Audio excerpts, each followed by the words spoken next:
কেন্দ্রে ভোট প্রদানে বাধা দিলে প্রতিহত করার হুঁশিয়ারি দিয়েছেন এনসিপির মুখপাত্র আসিফ মাহমুদ সজীব ভুঁইয়া। সকালে নোয়াখালীর সেনবাগ সেবারহাটে পদযাত্রায় অংশ নিয়ে তিনি কথা বলেন। তার অভিযোগ, সংস্কারের পক্ষে একটি দল কথা বললেও না ভোট দিতে জনগণকে উৎসাহিত করা হচ্ছে। বলেন, গেল ৩টি প্রহসনের নির্বাচনের পর বহুদিন পর এবারই যোগ্য প্রার্থীদের ভোট দিতে যাচ্ছে সাধারণ মানুষ। ফলে এই নির্বাচন সুষ্ঠু ও গ্রহণযোগ্য হওয়ার কোনো বিকল্প নেই বলে মনে করছেন বৈষম্য বিরোধী আন্দোলনের সাবেক এই নেতা। ভোট চুরি ঠেকাতে সারা দেশে মানুষ ঐক্যবদ্ধ থাকবে বলেও হুঁশিয়ারি দেন তিনি।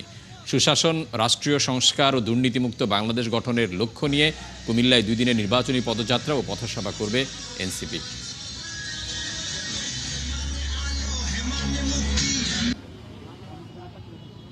আমরা একটি দলকে বলতে শুনি, তারা বারবার সংস্কারের কথা বলে।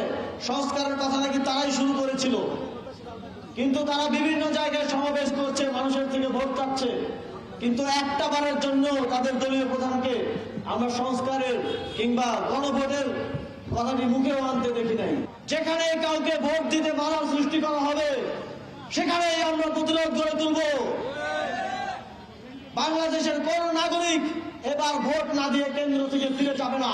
এটা ঐক্যবদ্ধ বাংলাদেশের সকল নেতাকর্মী নিশ্চিত করবে।